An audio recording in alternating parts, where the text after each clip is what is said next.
All right, what's up, folks? Welcome to Foreign and Domestic. It is good to be here. Good to see everyone up in the side chat popping in. Mr. Mark Thomas, would you get us started off right, sir? Will do. I pledge allegiance to the flag of the United States of America and to the republic for which it stands, one nation, under God, indivisible, with liberty and justice for all. All right. Thank you, sir. Thank you, sir. Alan, what's going on, brother? Oh man, been a pretty good week. I am glad to be here this evening. I'm not exactly sure why, but I am. Other than that, what I'm going to do is I'm going to go over here to this tab that I have pulled up that tells me that supposedly Ozzy Osbourne's out there. Kyle, Chris from the 740 here in the room, Mark Thomas here in the room. Man, this thing is just not giving me the information I was looking for this evening. I don't know. It appears that YouTube might be just slacking on me. Oh, it's probably because of the YouTube auditor chewing up all the bandwidth. Eat a bowl of dicks.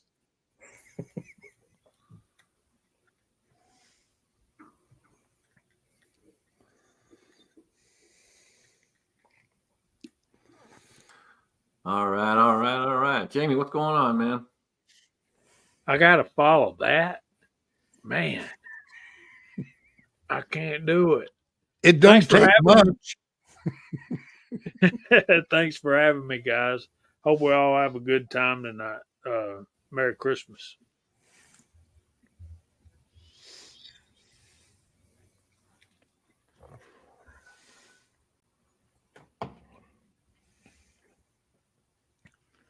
I think he was done. We got the one, the only, the guy with the sexiest eyebrows on YouTube. Battle Beam, what's going on, man? Mario Moses. Calm down, people. It's just me. Hey, good evening to everybody out there. Just want to stop by, say hi, and I got my vicious dog here, Bruno. Hey, Bruno, say hi. Bruno says hi. But yeah, man, just chilling here at home. Just needed to get with you guys, see how y'all doing, man. But other than that, I'm just chilling here, enjoying my Sunday. Hope everybody's doing good.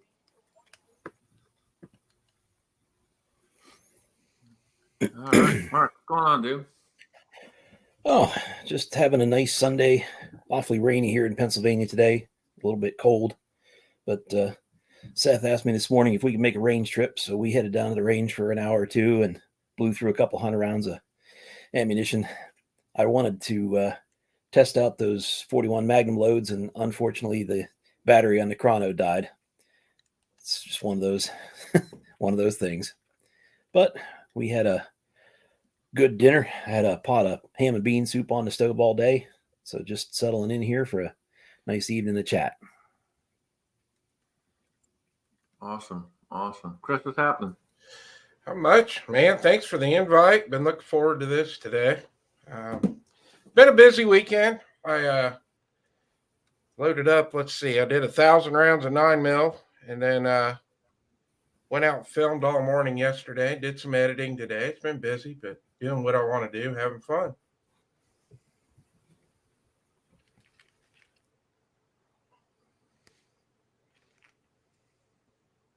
Awesome. Good deal.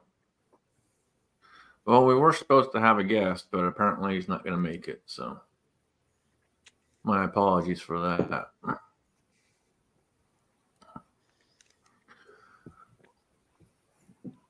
So, Alan, did you get out to the range at all this week? No, this week was a little bit of catch up week for me at work. So I did not get any range time in the slightest. It was still it was a short work for me. I only did like 65 hours at work, but yeah, I've just kind of one of those weeks where I've actually having to leave work and go help one person with a car and then leave work and go do this other thing for someone else. And unfortunately could not get any range time in. I'm kind of bugging on that. But hey, it is what it is. What's up, Thorzax?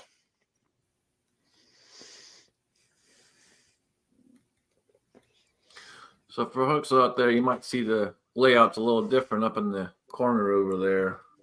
We are streaming via the Georgia Shooting Connections StreamYard and testing out, trying more people on the panel so that we can do next week. We have the Battle of the Beards and we have the challenge coin to give away to the winner. So looking forward to that. When is Chris? When are you going to get in on this? I thought I was in on it. He is. We have two of them right down there. You're not getting involved in it, Jamie? I wasn't invited. Oh,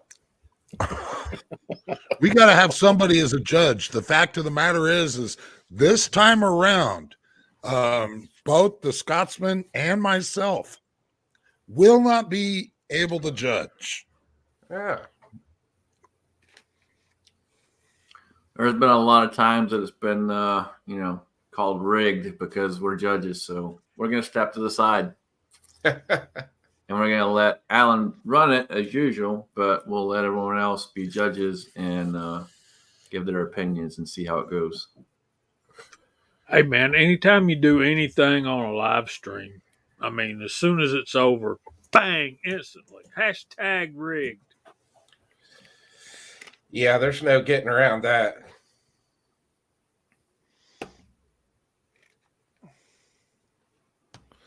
Yeah, I would participate, but it would kind of be a fruitless effort, I believe.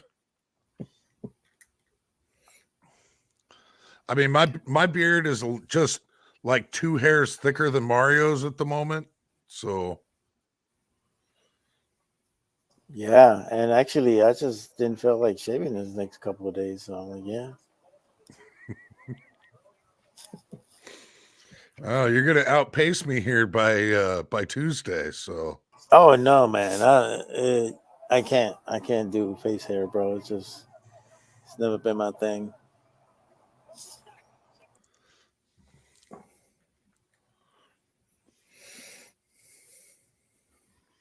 So I'm just wondering, and if I'm out of school, say so. There's been a couple of videos on the new LPVO from Arkin Optics from Christian Grest and our buddy over at Moondog Go or Moondog Industries. Then I saw Chris put up a link to a Monstrum Tactical. Excuse me, very similar. And I got to watch his video too. But yeah, I'm feeling LPVO in my not so distant future. What are our thoughts? Anybody got any? That one that I put up yesterday for that on that sale thing from PSA, Jamie, I haven't tested that one. I don't have that one. It was just a really good deal, so I threw it out there. But I don't know. I watched Christian's video. That looks like a really nice LPVO for the money. 3 acorns. Yeah. I don't have any of those Arkans, but that's what we used down at Dead Zero on your gun, wasn't it? Yes, sir. Yeah. I really like them, but I don't really have any upper end stuff to compare it to. I don't have any Night Force or Shavasky's or Zeiss, however you say that. I don't have anything like that. So there's that. I have shot a Zeiss. Scotsman's got one. and I really like that. I mean, I really like that. That is the clearest glass of anything I've ever shot, bar none. But that's limited. Anytime anyone shoots that thing, man, they always end up going and buying one. Yeah, and Well, like, that's the specialty of Zeiss. Is Zeiss's glass is impeccable. They were making glass since what, World War One for submarines even. And their glass you cannot beat. You're gonna pay for it. You're absolutely going to pay for it. Because they are very proud of their product that is worth being proud of. but blurry images, color dispersion, fading and mingling on the edges of targets and stuff like that is non-existent. And I would assume that the upper end of other scopes would be as well. Um, Lower end scopes that I can afford, like your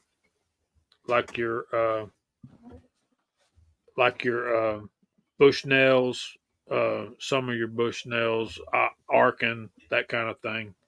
They have a little bit of that.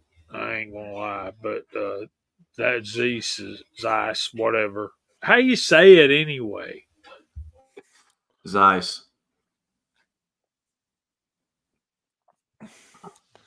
Yeah, Zeiss is correct. Yeah, You they've just been speak around a with long time, man. Again, back in the day when I get started in all this, it was because I saw a pair of glasses and when I say glasses, I mean binos from World War, and those things were still clear as day, and that's what got me hooked. One thing that I've noticed with like your budget when we're talking about LPVOs, not regular scopes, but if you're planning on in the butt, like what I can afford, when you're playing around in that area, so let's say if you got a 1-6, if you crank it all the way up to 6, you will start to get that little bit of distortion. So now they've got 1-8s out, and you're starting to see a lot of 1-10s coming out. So if you're planning on using like all the way up to 6 or 7 power, I would suggest you go with a 1-8. If you're planning on using it all the way out to 8 power, that's when you want to maybe look at a 1-10. That's just my personal experience. I mean, with half a dozen LPVOs that I've messed around with on the channel, but they tend to distort a little bit when they're all the way cranked up to max.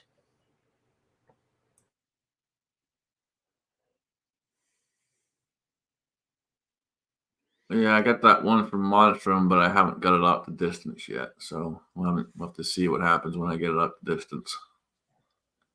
Up close, it's nice and clear, though. We'll see.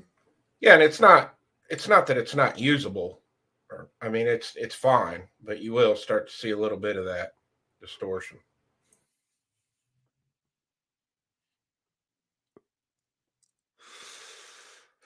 Oh, fuzzy, fuzzy, fuzzy.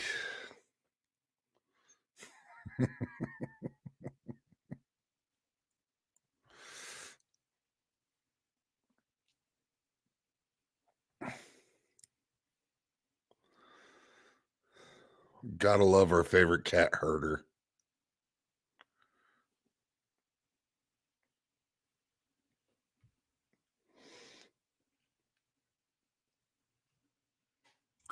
So, Battle Beam, what you been up to, man? Man, I have not been doing much at all, man. Just going to work and trying to stay somewhat busy. I've been doing a lot of stuff with the family, which is good.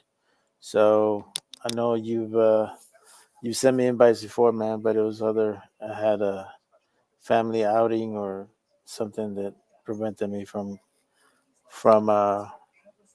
being part of it, man. But yeah, I'm just trying to stay busy and kind of keep myself from going to the dark side, man, and just stay positive, really. That's all I could do.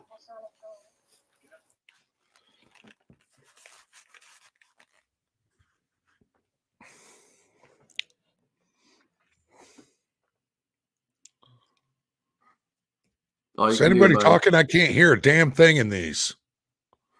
But nobody, Man, what the hell? I can't Man, hear a damn hey, thing in these things. well, stop buying them cheap ass shits What from the hell's wrong? Taiwan, dude. Maybe you'd be all right. Connect it, Oh, you well, dumbass. that might be a problem. Yeah. You're supposed to tap on the end of that and say, "Is this thing on?" Oh my god. Hello. See, there's always one guy you can't take anywhere. That's definitely Alan. So I got a question, Alan. Why do you not have any facial hair? It's winter over there in Iowa. I started BiPAP therapy. Oh. So because I'm such a damn mouth breather, I have to wear a full face mask. Oh, I see. Okay, that makes sense. Yeah, kind of rough, man. I don't dig it. I don't dig it. Especially okay. coming into winter here in Iowa. Just like, wow. Yeah. Wow. Yeah. No. They ain't cheap. They're Behringers. Okay. That's some good studio quality stuff. It ain't cheap butterscotch, but man, it took you 5 minutes for you to answer that. I said that like 5 minutes ago. well, I do have really crappy internet. What can I tell you? Yeah, well, I'll tell you what. I mean, what do you expect? Is it already snowing? Yeah, over because I there? got to wear a damn face mask. It's terrible. Coming into winter now, I can already feel it. I think I need to invest in a bunch of bear clips or something. Are you sure you can't wear one of those nose masks? Positively. Really? Positively. Somebody duct tapes my mouth shut and I'm going to die. I can't breathe. Oh, okay. Wow. Sucks to be you then, buddy. It could be worse. I could be you. Yeah, seriously. Yeah, I don't need that. I have the nose mask and that works fine for me. When he says he's a mouth breather, he's not lying. He'll also speak in multiple languages as he's sleeping. Oh, really? Yeah, it's been noted a couple of different times. Yeah, I'm glad I haven't experienced that. So, is it snowing in anybody's backyard yet? Ohio, Iowa? I know Georgia again. It came down here a little bit last week. Luckily, it hasn't hit any more this week. But yeah, it's we're getting ready for some more to come in shortly. Not fun. Yeah, I can imagine. We've been pretty warm the last couple of days. We've been up around, I think it's 43 now. I think we hit 50 today, didn't we, Scott? Well, it's always colder up there where you're at. Yeah, it was in the low 50s, I believe, up here too. But, yeah, we had a little bit of bad. snow last week. Nothing crazy though. Okay, that's good. That was good.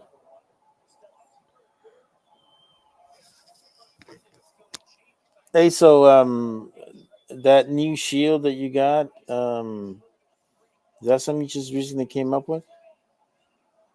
The new logo? No, buddy, I've had that for a while. That's it's just that we're on Jamie's, so I'm able to put that up there. Oh, okay. Wow. So we can utilize different things. Ski fancies. Yeah, because JH can actually. How many guests you can do? Like 10 or something like that. Yeah, we can have up to 10 on here. So there's a few other links out there for people. So. Wow, that's cool though, man. That actually makes it more interesting, especially when you get a good conversation going, you get everybody involved.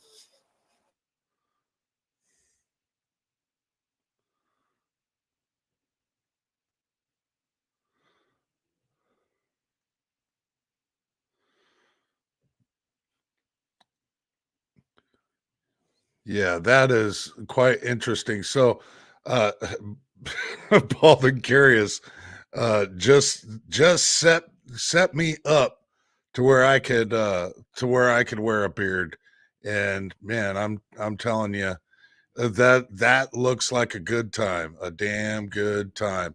Um, they've they they got they got beards with beanies, and if you want the scraggly look or if you want the Santa look, how about the Viking look? That'd go great. Yeah. I thanks. Thanks, Bald. I'm gonna have to check that out. That looks fun.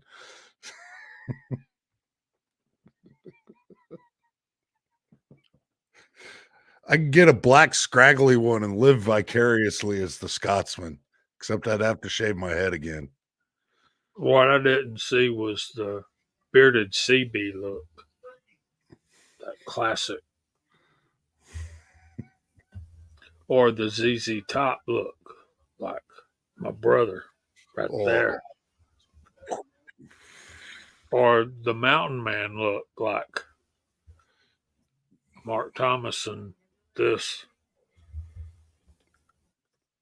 Scotsman, I'm sorry, brother. I don't know what to call that. that's the dead ferret. Oh, We'll roll with that. yeah. It's because I think he put juices and berries in his. That's why it looks so different. Yeah.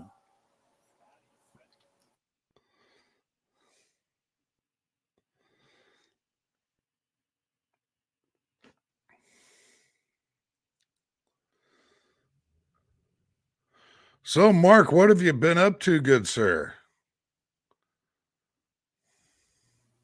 Mostly just working. Been doing a little bit of leather work still. Had gotten a couple orders. I really wasn't taking on too much. Just had slowed down again. But I say we got to the range today. Been trying to do that whenever I can. I finally got the 41 Magnum revolver that I've been looking for years. So I've been tinkering with that. That's been a lot of fun. And got 2 molds so far for that. I've cast them. Walter sent me a bunch of bullets. I'm going to load some of those up. And if I can get a battery for the chrono, make another trip and see what kind of results we can get from them. Just don't shoot the chrono, because then, Yeah, I try really hard not to do that. Hey, I shot mine and it still works. Really? Oh, wow. I That's shot a good. target camera a little while back. I haven't shot the chrono yet. Mm. Yeah. You know, I was kind of ticked off at it at the time. I probably shouldn't have kept shooting because Yeah. it's the mine is the dadgummit, brain fart. Um, the cheapest one. Somebody help me. The green one? Caldwell. Caldwell? Yeah, that's the same Yeah. one I have. Yeah, and it's just a 9-volt square battery, Mark. I mean, Yeah. But golly, man, our batteries going up as well as everything else. It's crazy. Especially 9 Ev- volts. Yeah, everything's going up, man. It's ridiculous, bro. Like recently I just went into Midway just to see. I don't know. I guess I was bored, so I started browsing. Everything's gone up so much, man. It's ridiculous, bro. Like anybody's trying to get themselves into reloading right now, good luck with that one. Because even the Lee kits are expensive now. I'm like, wow, crazy. I tell you one thing, and y'all chime in and correct me if I'm wrong. One of the things I'm seeing that is I feel like is coming down in price are quality knives. Because let's face it, when everything else is going up and your day-to-day living expenses are taking more of your, how do we say it, expendable income that you can do what you want to with, you got to admit during those times, most of the times you make do with the knives you have. You buy a stone, not a knife. You know what I mean? But I'm seeing some really good deals on cold steel, Gerber. Um, I mean, certain brands of knives are never going to come down, like Benchmade. They are what they are, and you're going to pay. Kind of like Swarovski and Zeiss scopes. You know, you're going to pay for those. But I'm seeing some really good deals on cold steel, which I like cold steel.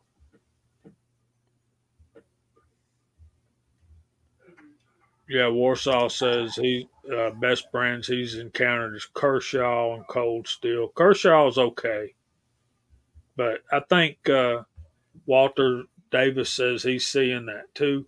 I think the knives, quality knives now. I mean, not your upper echelon knives, but your middle of the road knives are actually coming down in price a little bit, and I think it's because they have to.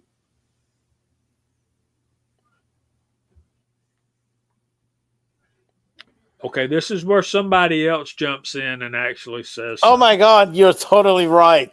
God, you're like there all over it, man. You're like hot cheese, like you're all over like cheese on nachos, man. All over it. Well, a lot of people talk about knives, and a lot lately. I haven't heard much about one that was a really, really big brand just a little bit ago. It's Spyderco. For some oddball reason, I haven't heard much out of Spyderco in a little bit. Well, they're still expensive, so there's nothing that's changed there. I've been seeing some Spydercos around that $50 price range, $50 to $75. 50 Yeah, make so you get holler. into a decent folder Benchmade. You're what, 250 maybe. But I haven't heard much from Spyderco on even them releasing much new. Am I just out of the loop, or? Yeah, you're out of the Yeah. loop. Benchmades for folders, you're around that 175 to 250 range. Their fixed blades are going to cost more. Yeah, I can never justify myself spending that much money on a knife, especially if you lose it. You know what I'm saying? Because I am notorious for losing pocket knives or something like that. That's why I used to just buy CRKT or Gerber because I'm like, you know what? If I lose it, all right, $25 I'm out. But buying anything like Cold Steel or Spyderco or I just couldn't justify it. But to each their own.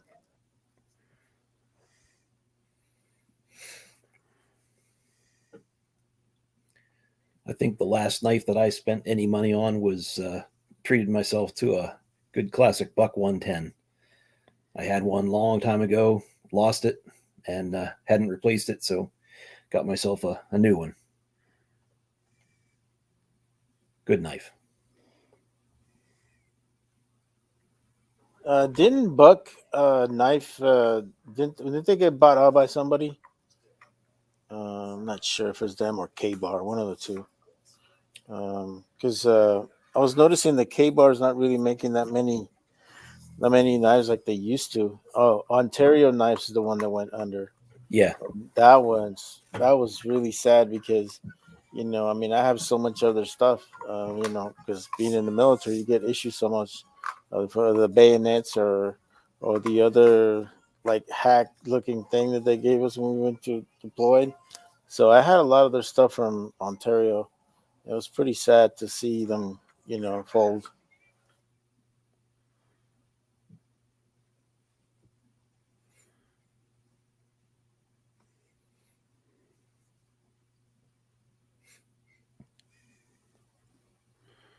Ontario, were those being made out of Canada? No, actually, they were made in Ontario, California. So I don't know if that's part of the problem is that they were based out of the communist state, and it got to a point that it was just too expensive for them to continue doing business. But I mean, I don't know. There could have been more to it, but they had a lot of government contracts. Like they pretty much did all the bayonets for the military. Um, they did certain knives that we used. They even made a knife that's more for the pilots, like a survival knife. They made like this little hacksaw looking thing that they gave us when we deployed to Iraq, and it was pretty handy actually because sometimes it was good like to break down some wood or anything like that when you're doing raids. Um, and plus, you get hit with that thing in the head, you're done. So it was a good blunt force weapon that a lot of us really like. I still have it, but yeah, it was really sad to see them go. Well, and Ontario was bought out by SOG, if I remember properly. Oh, was it? Okay. Well, I SOG have is. I have an Ontario. I'll show y'all if y'all want to see it. Are we allowed to show knives? I'm not even sure. I know I have a Rat 3, and I love that little knife because it's really handy. It's That's what small. I've got. Yeah, the Rat 3s. I have one of those, and it's definitely it was really a good little knife just to have. And actually, the knife that I do have is the SE6 that Scotsman gave me. I used to take that to the field, and that thing is amazing. I think I've only sharpened it once, and that was it. And there's times I put it through its paces, and had no issues with it.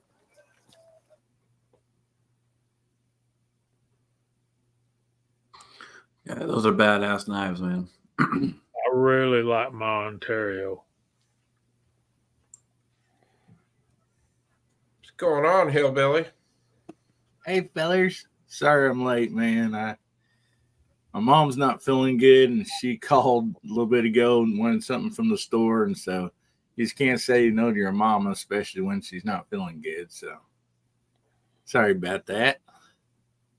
Glad to be here.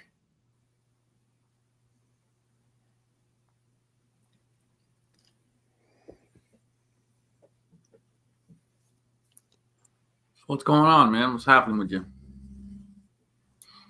Oh man, just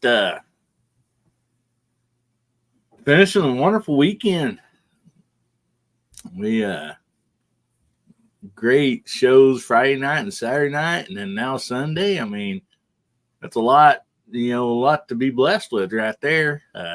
Just making some videos and doing a little guns bearing therapy, but that's about it, buddy.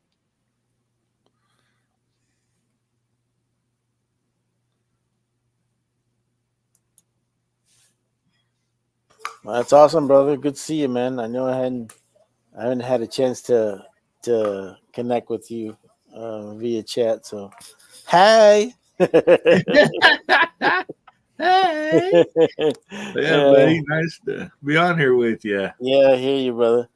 So, Mark, hey, man, I just want to say thank you for that holster, man. That was really amazing, brother. Probably that's definitely my favorite holster. What I like about it is that I can pretty much use it with all my full size,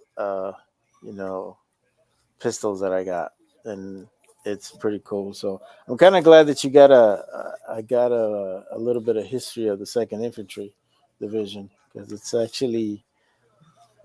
got quite a bit of history. Oh yeah. Yeah. Actually, at one time, it was actually commanded by a Marine Corps officer. It's the only division in the Army division that's been actually commanded by a Marine Corps officer, which is pretty interesting. No, it was very cool to learn about that, and that one was fun to make. I'm really glad you getting some good use out of it. I'm glad it fits more than one. So that's awesome. Oh yeah, man. It's it's definitely real cool, man. And it's personalized, so it just means more to me, you know. So I just wanted to say thank you because it's a really an amazing gift, and I wasn't expecting, man. I just thought of the blue. I was like, what the heck, you know? You're So very much welcome. yeah. So how did you get that emblem? How did you get the Second Infantry Division done on the holster itself? The Indian head is a stamp. We Mhm. bought it, so it just gets pressed in. But all the rest of it, I carved in. There's a special tool for cutting leather, and Oh, then all the background, the shading in the background, mhm. that's all done with stamping tools and just a little bit of time. Really? Yeah, man. Yeah. Because it was really neat, man. I've never seen anything like that before, and you know, I've seen a lot of holsters from different people, and I've seen people who personalize their holsters, and that was the first one I've seen that didn't have that. So I mean, it was just totally different, you know. So yeah, I was blown away by it, man. Thanks. You're welcome. So has the knife moment passed yet? What you got, Jamie? What you got, man? Show us that Rat 3. That Rat This 3 is my footage. Rat 3, Yeah, and man. it says Ontario Knife USA on one side, and it Mhm. says Rat 3 on the other. And Yeah. what I really like is this grip. I mean, Yep. that I think they call it micarta. Yeah. Is that right? That's correct. Yes. And it's like when I'm cleaning a deer, it's almost like the bloodier it gets, The the more it more grips. tacky it Yeah. becomes in your Yep. hand. But that's Yep. a really nice knife for gutting a deer in the field. Yeah. I And can tell you. go ahead. Yeah. So I can tell you a story about the micarta handle because, um, like I was telling you, Scotsman gave me an SE6. It's a big old freaking knife, man. And we were cutting. We were actually setting up an ambush site, and we were out in. We were up in Washington State, and if you guys not familiar with the Pacific Northwest, it rains a lot there. And we were, you know, just trying to cut like little twigs and stuff like that to set up a thing for Claymore and cutting like what we call the parachute cord or the 550 cord.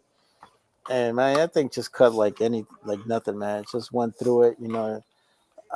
And it was raining a lot, and regardless, my hand never slipped. I never had any issues with it. You know, I've always liked the micarta handles. They're a little more pricey, but I think in the long run, especially when you're doing something like what you were doing, gutting deer, or like me when I was, you know, out in the woods doing stuff, you know, it definitely pays off. Do you know about it or not? So Bama Dad said he likes really big folders. So I got this, and it's your classic 3-blade in your overalls knife. And let's see if I can get any blades out of here. It looks like a samurai Check that sword, man. Look at that thing. What the heck? What the heck is that? That's an Hot Arkansas pot. toothpick, brother. Yeah, Hot Pot comes in and he's like, "What the hell? Why did I run into here? Look And at then that it's thing, got man! that one. Woo! Ooh, man! All right, this is the question. This blade on your classic 3-blade overall knife from Case Oh. or whoever. What is that blade for? That's for shaving. Fingernail trimming. That I we don't always use that blade for basically what you would call a chunk blade, like if he's going to cut some insulation off of, you know, wire or something like that. Because your other one's your castrating blade, and then your other one's your, you know, clean your fingernail blades. So you want to take care of them too. So that one is your castrating blade? Yes, sir. I've always heard that one was your castrating blade. Anyway, I got one more just for Hillbilly, just for Bama Dad. He likes big folders, so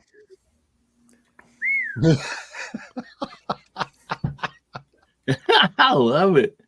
Where in the world did you get those at, man? and it says bad to the bone. Probably Smoky Mountain Knife Works. Oh man, Is that I the get one a that lot you of- see at the middle of the night? I get a lot of gag gifts for my birthday, and look at this thing, man. Yeah, So- man. Jamie, So- you got a flipper knife or a switchblade in that size? Not in this size, but I Oh do. my goodness. And this is a lock blade too. You have to push that to get it to fold in. Oh Can my you believe God. that? Look at that thing. Hey, Oh my it's goodness. funny, like when you engage the locking mechanism, go clank, clank. Like, what the heck? Look at that. That's like crocodile Dundee stuff. Sounds like it changed gears in that old pickup truck, don't it? Anyway, just for Probably need to get back- Mark to make you a holster for that. I get a chest rig.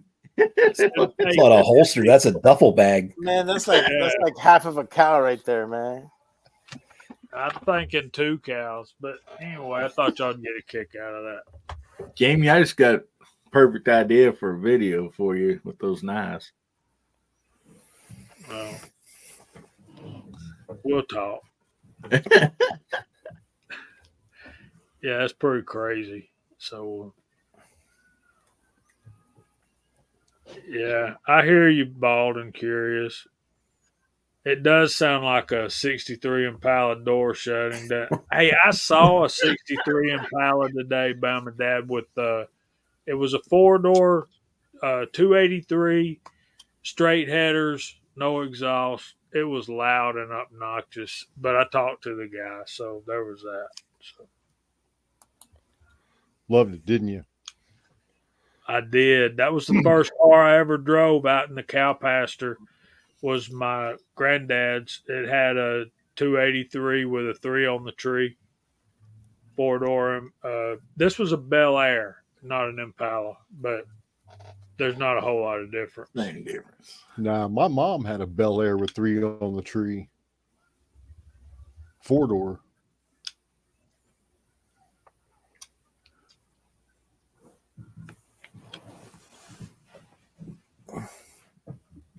I had a What's going on, 64. Hot Pot? Not much. I was out to dinner after our shoot today and got home and turned you on and was watching the chat. And, it's like, hey, I got a link. Hey, I'm going to go in and say hi to these guys. Because this is a good looking bunch of dudes here, man.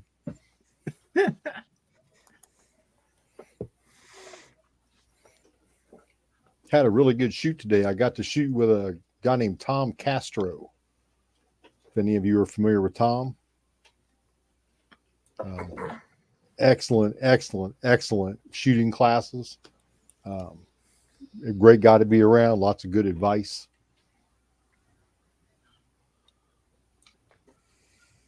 Yeah, he's a hell of a shooter. Yeah, national championship shooter.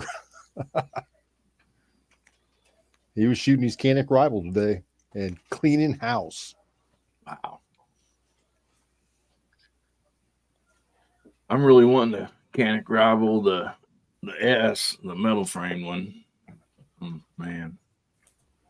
Man, did you see the new PDP steel frame that just came out? Yep. God. Yeah, I'm starting to get away from the polymer frame guns and looking more into the metal. Really enjoying the metal frame a lot better, especially hammer fired. 2011, 1911 style. I really want to get that new. I talked to my gun store and they said they might be able to get it, and I'll get to know this week. But that new Grand Power Excalibur. Oh man, you just made Bald Curious have a boner with that one, dude. Oh, he's already shot it, man. He went to the factory. Oh, I know. He's like, Grand Power is the greatest gun ever.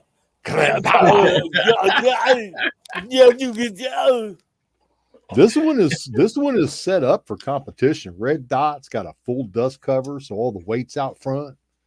I mean, it's ready to go. Yeah, So I saw a couple things pop up about that. I'll find out this week if they can get it or not. That was pretty good, Mario. Greatest pizza ever. God. Gunpowder. Oh man, that just makes me think of SoCal, dude. I haven't seen SoCal in a while, but SoCal, when we were at the farm, he did that exact thing, man. Oh yeah. Barbecue and all that, and having fun around the barbecue, and there we go. Oh yeah, the barbecue is in the talking a lot of smack, man. It's all good. It's all good. But yeah. Oh, there he is. Yeah, he's out there messing. I can get it. I can get it straight from the importer. It's okay. I'll get it. Yeah, for but you. the importer would not let me put it on layaway. Oh my god! Now you got man. Now you got ghetto. This fool Hey, said layaway. Hey, Hey, you Walmart or some shit. You do what you got to do when you got a lot of things going on. Layaway is a great Layaway. tool for folks like us, man. You know, Exactly, it's a man. great tool to get things. We worked I our know, butts right? off and still got major bills, and we still want stuff. Calm down. Mario, Calm down. I was just trying to be funny. Okay. Woosah. Yep. Uh, All my yeah. classic Smiths I got on layaway. Well, you have to. It's the only way I could afford them. Yeah, it's the only way you could. Yeah, because which one is the one that you got? It's like your favorite one. Which one's your favorite one?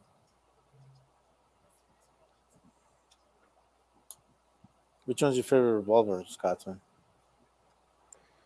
I got a few different 29s. All those I got on did through layaway. The 29 twos. Okay, is that the Dirty Harry one? Yeah. And then I got a couple other ones like a 27. The 27 I bought outright. I got that one. I scored that one through a gun broker thing that I was looking at. That was that one was kind of weird how that one worked out because I was looking at a Model 19 to replace the Model 19 that we'd given away with C-Max. And then that didn't work out. So then we switched over and we went to, they had another one because it was an estate sale. So we were able to get that to work out. I ended up with that 27. You tried the pumpkin things that are in there? I think I have a little bit. It's all right. Oh, I thought they were really good. answer to Bald out there. What's a layaway? Layaway is for people like him and me that don't have a lot of money to put out at one time. Yeah, I don't think our communist states lets us do layaway on guns, bro. That's why it's kind of weird for us. You know, I was like, what? Really? Yeah, no, they don't let us do layaway. I bought my 6.5 Creedmoor on layaway. Yeah. I didn't have a couple K to lay down for it, so I just asked them to put it in the back room and paid off a little bit at a time. Damn, I haven't even thought about doing layaway since Kmart was around. Oh man, you know what? I just watched a video that there's still one remaining Kmart. It's all the way up in Delaware or something like that. Like it's in the middle of nowhere, bro. I wonder if they still have my layaway out back. Probably. hey, don't miss that blue light special, bro. Don't miss that blue light special. Well, I don't know about any of you. I married up, so I feel like my wife's still on layaway. So. Oh, well, yeah, technically. well, yeah. All right, folks. We have a special guest showed up. Todd, what's going on, man? Not much, just working through a whole bunch of stuff, trying to deal with the state's filing a motion to dismiss in one of our cases and all the BS that's surrounding all that. We got Okay, so for folks that don't know who you are, you want to explain who you are and what you guys are doing? Sure. My name's Todd Vandermeid. I'm retired from lobbying, but I was the NRA contract lobbyist in Illinois for 25 plus years. I did some work for FFLs and a few other industry partners. I also represented my union, Local 150. I'm a retired operating engineer. And so I've been involved with the litigation front out here in Illinois forever. The good friend of mine who passed away a couple years ago, Chris Conti, used to head up the litigation division for NRA, and he was the one responsible for the New York suit. He's the one that followed our lead on getting a suit filed for concealed carry here in Illinois, amongst other things. So I've been neck deep in this stuff for a very long time, and now I'm working with a couple of different groups, and we started a 501c3 to raise money for litigation called SADC, because we wanted to have direct input into how the litigation is argued, how it's thought out in the process with all that. Way too many times you get amateur lawyers that just think they staple a copy of Heller to a complaint and that's all they have to do, and they don't lay it out. So I've been involved with that, working with the FFL Association here in Illinois, working with Gun Saves Lives. GOA is involved in the lawsuit that I'm in. I'm on the board for the largest gun club in Illinois called the Aurora Sportsman's Club.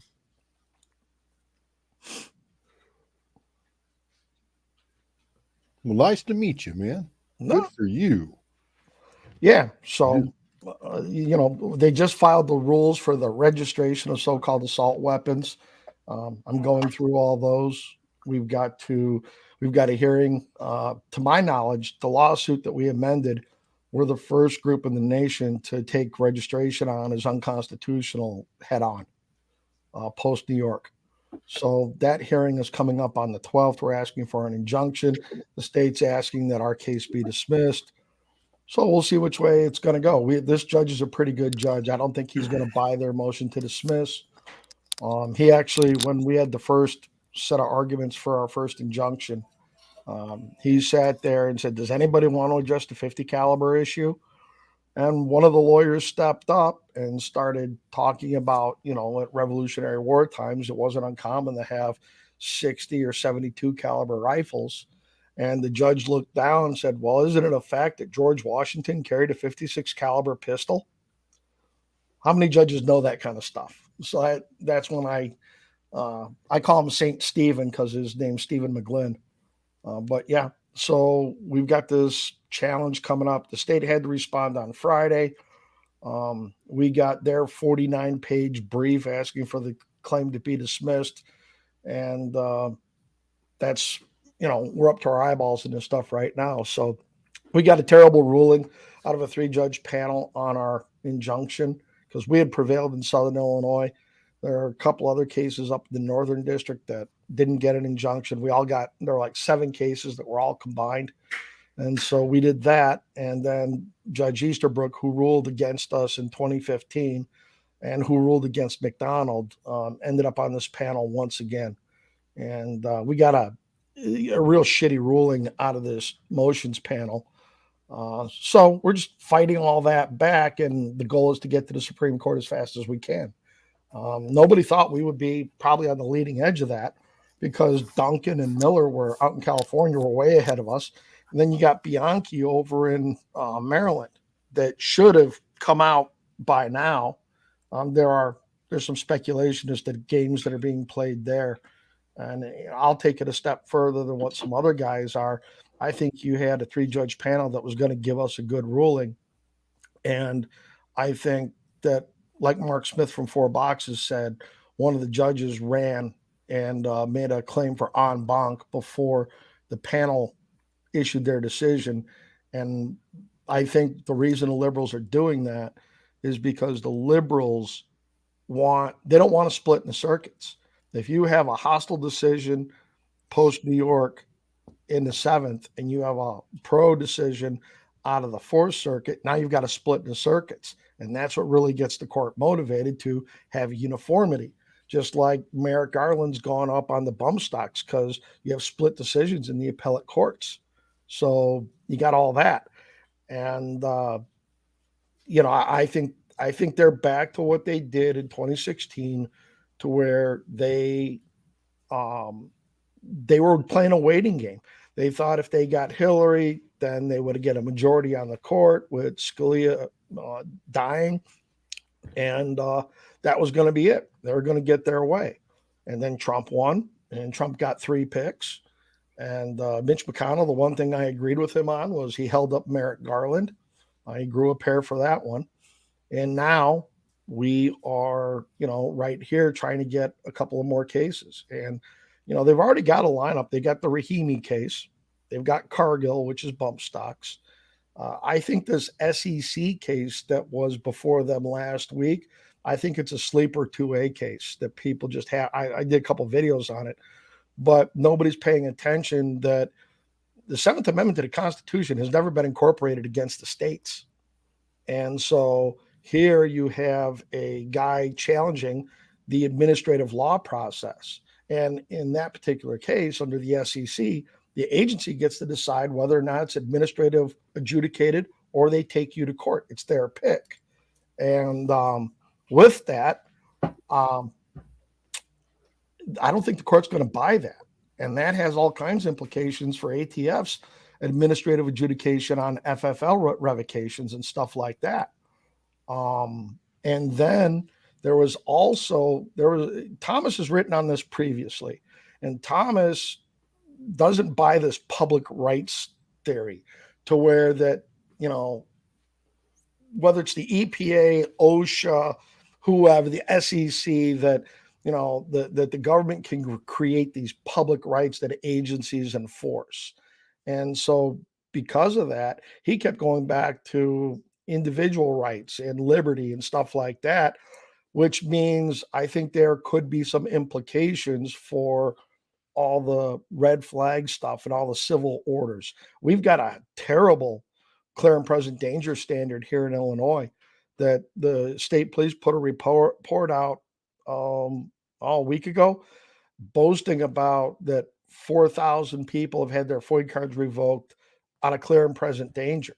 And what that is either a doctor, a school administrator, a law enforcement agency can send a letter to the state police making any accusation they want, and then they can jerk your FOID card for that. And then you have to go fight to get your rights back. So again, in a process like that, I think this SEC case may have some bearing on that.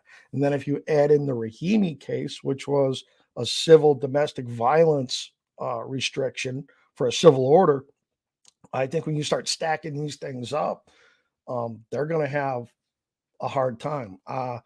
Rahimi, I think that it's either, if they don't take the range case, which is nonviolent felons, if they don't take that case, I think it's likely Amy Comey Barrett writes the opinion.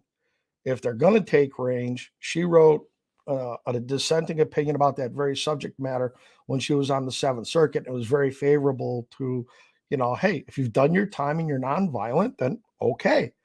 And then from there, with Rahimi, if that happens, then I think Gorsuch writes Rahimi, because Gorsuch says we don't have to decide a lot, we don't have to decide a little. But I think you're going to see a lot of dicta come out about the violence, the dangerousness, because there are a lot of moving pieces if you go back and listen to the oral arguments. First off, the Solicitor General in the government tried making a claim that if you were not a responsible person, you could be stripped of your rights. And Justice Roberts got to, so I don't take my recycling to the corner on garbage day. I'm not responsible. You say law-abiding citizen. If I'm driving 35 in a 25-mile-an-hour zone, those were his questions. So I think the Solicitor General made a mistake. I think Merrick Garland made a mistake in picking that case. They thought it was so outlandish that the justices were just going to roll over. I think they all recognize that Mr. Rahimi is a scumbag, but I think that they were all there for the premise of what the law stood for and the due process that needs to be afforded that. So with that, I think that Rahimi is going to shut down this responsible persons BS that they're trying to argue about. I think they're going to nail down that dangerous people can be, have their rights temporarily or somewhat permanently removed. And I think that when they do that, they're going to focus on felony type behavior. So all these states, and Illinois has been trying to add, simple battery to a reason you would lose your rights, which is just a horrible concept. But, if they can't beat us by confiscation, then what they want to do is they want to find as many ways to make people prohibited. You get into a bar fight, you've got a battery. Some guy turns around and pinches your wife's ass. You turn around and pop him. You're a violent person. You can't have guns. And so I think Rahimi is going to shut a lot of that down. I'm kind of optimistic about what we're going to see come out of the Supreme Court on that case. The Cargill case, that the bump stocks, I think that has a lot of opportunity to do some very good things for us, as well as shut down the administrative state of ATF and just once and for all say, if Congress doesn't give you this authority, so you got Cargill, you've got this SEC case about administrative law, and then you also have this fisherman's case that's coming up in January that deals with the Chevron doctrine, that agencies are supposed to be given wide latitude in the interpretation of rules or laws that Congress assigns to them. And I think ATF is going to lose on all three of those. And so whether or not we get a semi-auto ban or a mag ban in front of the court this term, it might be too late. I keep hearing that there are some informal deadlines that if your case hasn't been briefed and gone to and set up to go to conference by now, it won't make this year's docket. But we shall see. We've got, the state case about the Supreme Court in Illinois. That's pending up there. The Calkins case. You got Beavis, which is one of the cases we were combined with, asking for an injunction while the litigation plays out. So those two Illinois cases are on the gun ban are pending up there right now. So, and we're tackling some other stuff. Our original complaint, we filed on the right to repair because Illinois has a parts ban. Under the black letter of the law, you can't get a takedown pin or an upper or anything that goes to an AR. And this whole rule process, we've been arguing with them. Well, what do you do about common guns where you've got, or common parts, how many Remington 870s you can get a conversion to put an AR pistol grip and an M4 buttstock on it. But it's being sold for an 870, not for an AR. And they still haven't glommed on all that. So we're going after that. If I have the right to own my firearm, I have the right to maintain it in good working order. If I have the right to maintain it in good working order, you got to let me have parts. And if I have the right to maintain my firearm, then don't I have the right to assemble a firearm if I have the skill and ability? And then you take it to the next step is if I have the right to assemble a firearm, I have the right to manufacture my own firearm, because we've seen a couple of decisions recently where where they keep saying there's no right to sell a gun. That's not true. That's already been litigated in Illinois, and there is a right to sell a gun. But as the courts have said, if you had the right to acquire one, you have the right to keep one. How do you get it if not through either a private sale, a commercial sale, inheritance, a gift, or manufacture it? And if we can win and expand all that, then they're not going to be left with much, and their whole ghost gun scheme goes out the window at the state level and other places. So that's all the stuff I've been working on.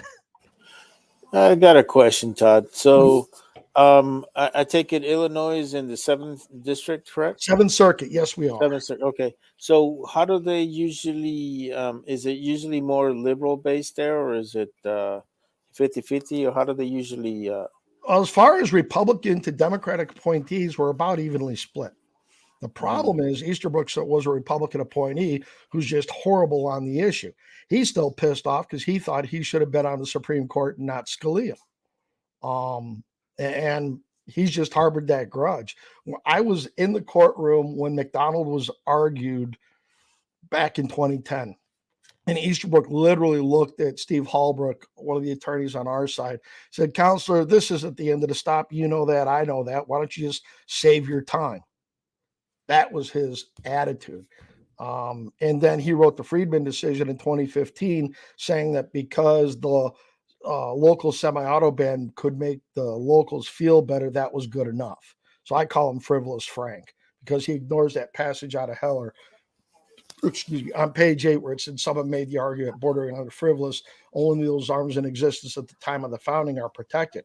We do not view constitutional rights that way. That's why I call him frivolous Frank.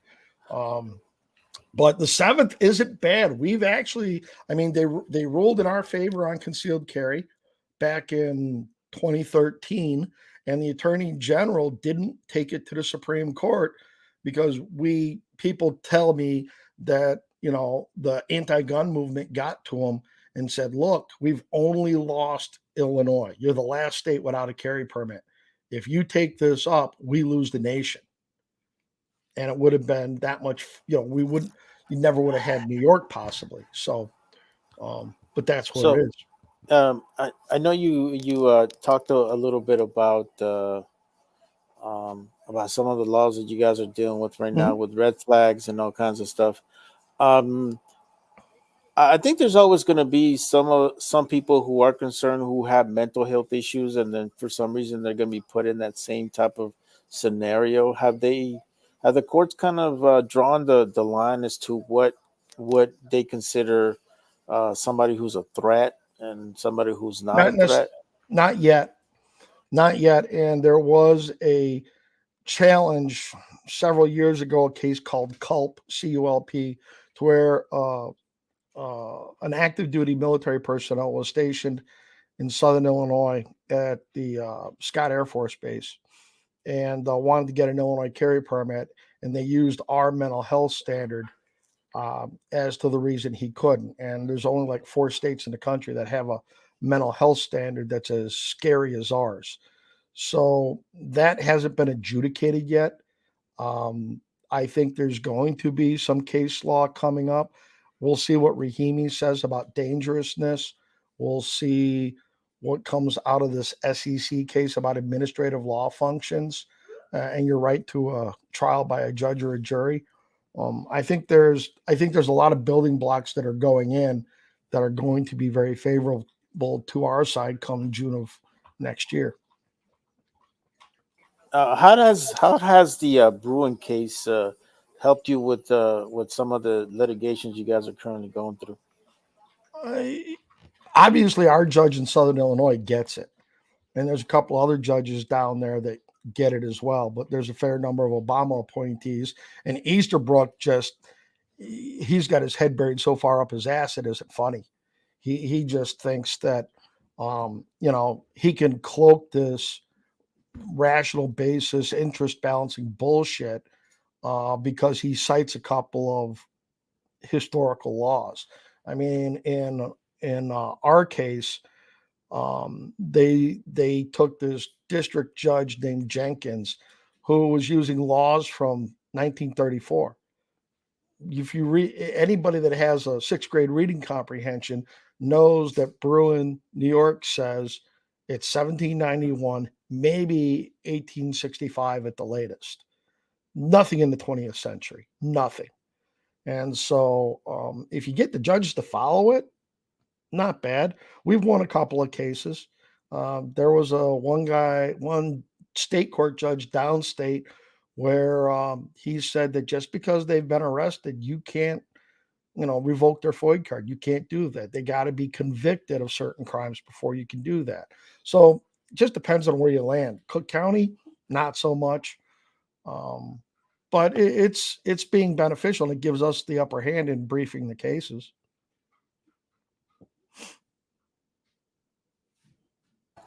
Do you guys have any federal judge that's similar thinking, kind of like Judge Benitez is? Because actually, the state of California has been getting their asses handed to them, and it's not just by Judge Benitez. It's been also when they go to certain appeal courts, it's not really working towards their favor. I'm just wondering how's that going in Illinois? Yeah, that's why we chose the Southern District. We looked at the appointees down there. There's a couple of districts that are good. Unfortunately, there was a guy up in the Northern District, Judge Dow, who had issued a couple of good rulings earlier, even under Heller and McDonald. But he went to be the chief of staff for Chief Justice Roberts.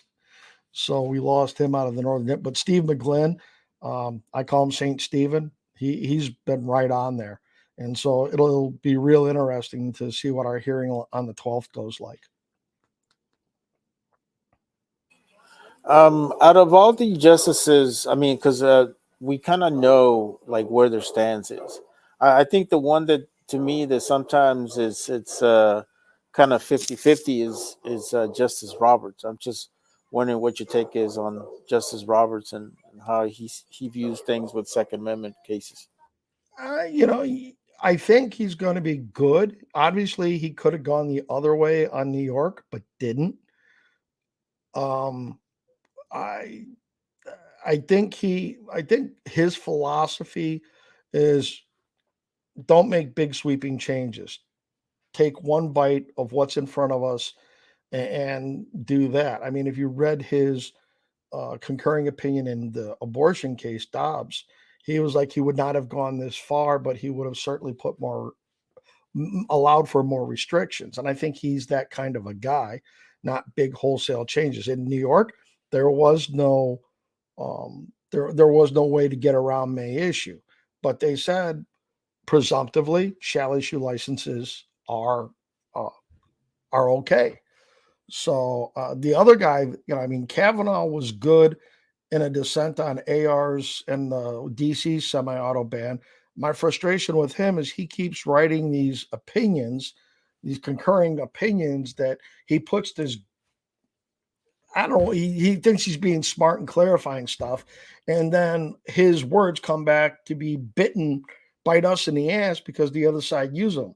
I mean, the big fight right now is they're saying in the briefs they just filed with us that, they said shall issue permits are okay. Time out. What they said was shall issue carry permits are okay. And the state of Illinois, the Attorney General, is trying to extrapolate that to our FOID card, which is you have to have it to own, possess, buy, do anything. And they're trying to extrapolate the shall issue part because they think Illinois' FOID card is a shall issue. Largely it is, until in this report I referenced a little bit ago, the state police have claimed that there's over 4,000 people who have not applied for FOID cards, don't have FOID cards, but are now flagged and would not be able to get one because of a clear and present danger report. They may not even know that report's been filed. And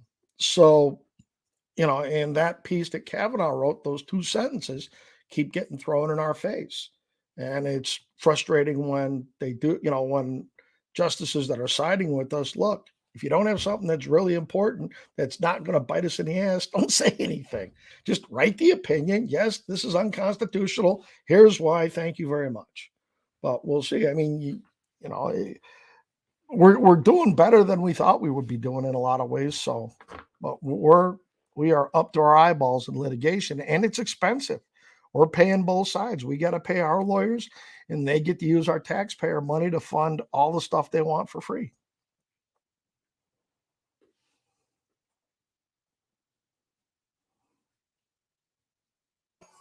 So,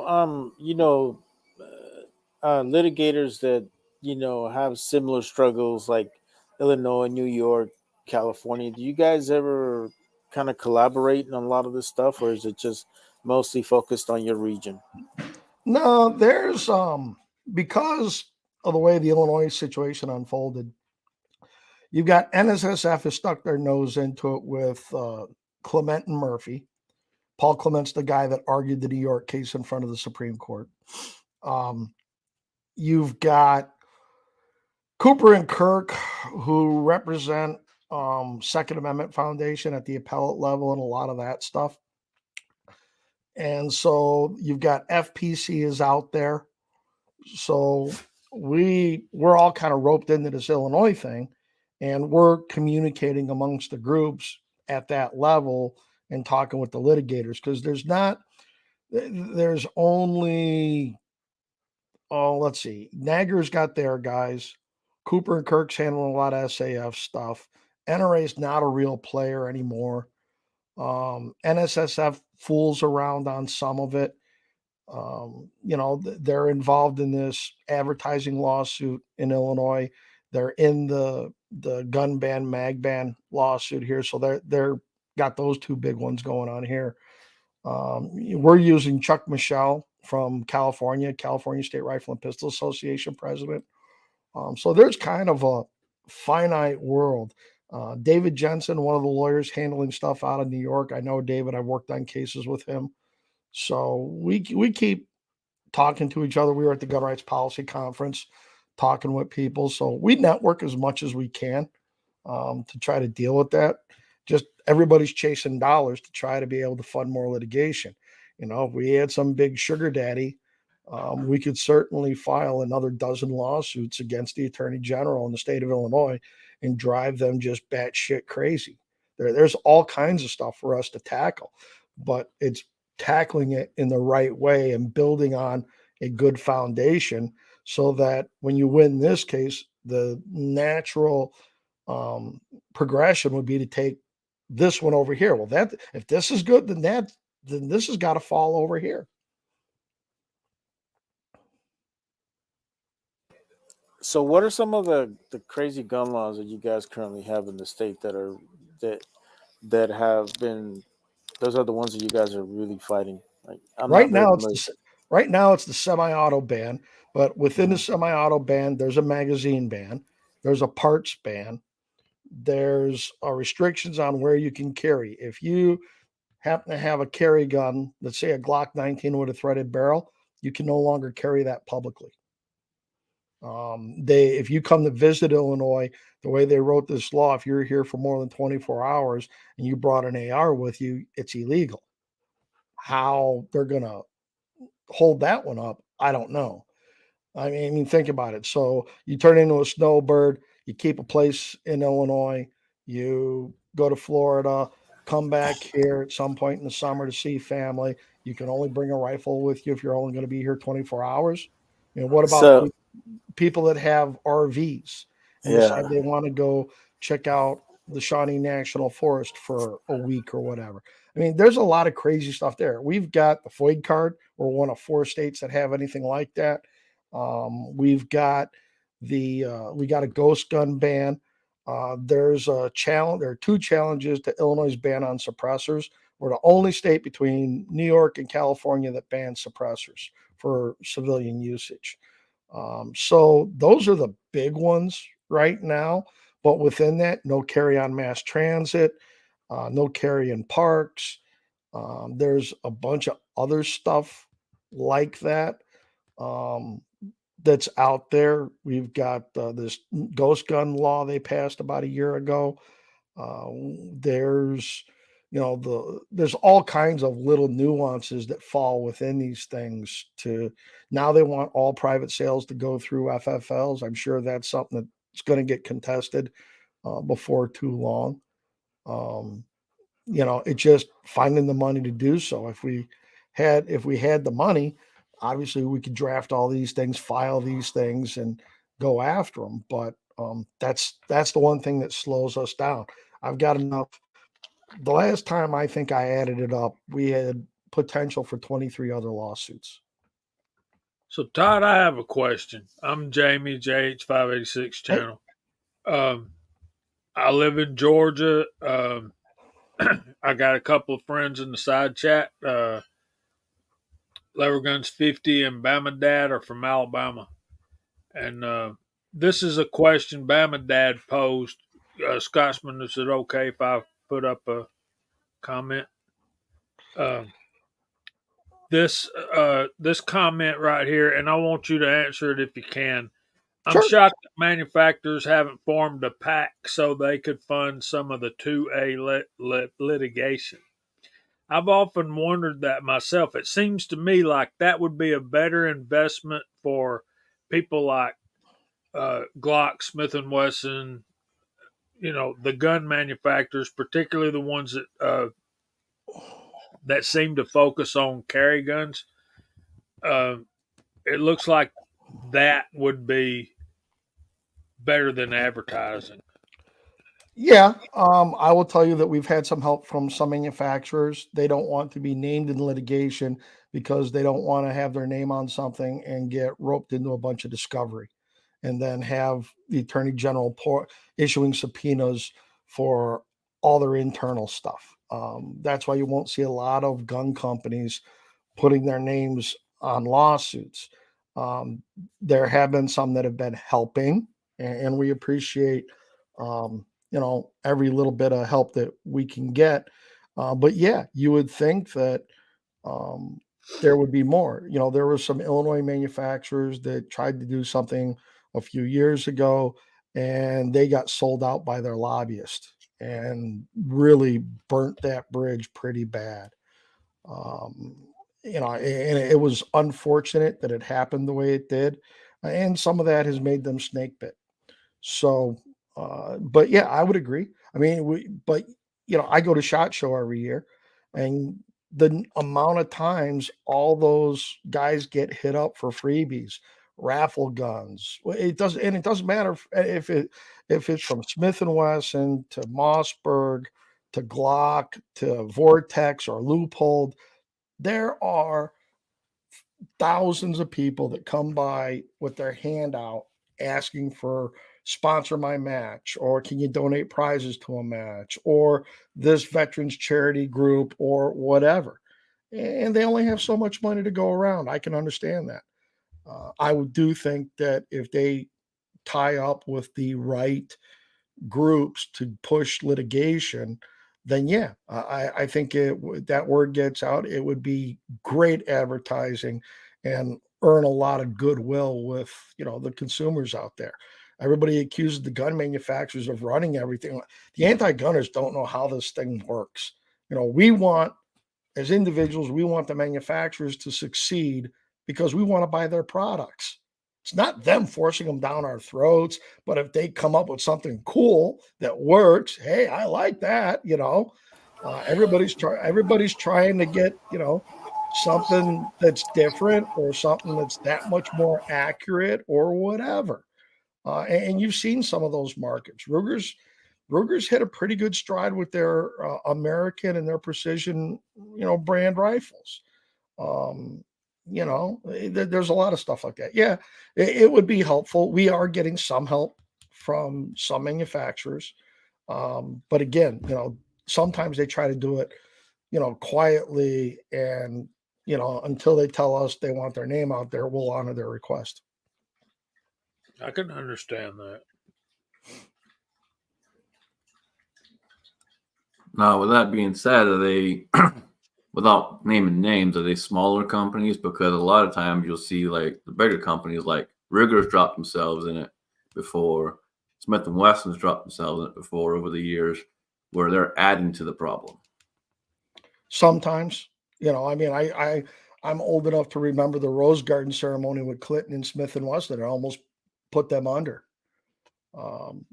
But the good news is that, if you let some of the guys that, have a way, Chuck Michelle and his firm, they've been fighting this out in California for 30 years, and they've been going at it. And, we chose them as a law firm to work with because of their experience in a bunch of that. And they had won some cases that were pretty high profile cases, Duncan being one of them. And they can be real aggressive. So yeah, well, the good news is we need the funding. And the guys that have helped us out have been largely hands off. They said, here, we know you need some help. They've helped. And, they've kind of let us run the litigation.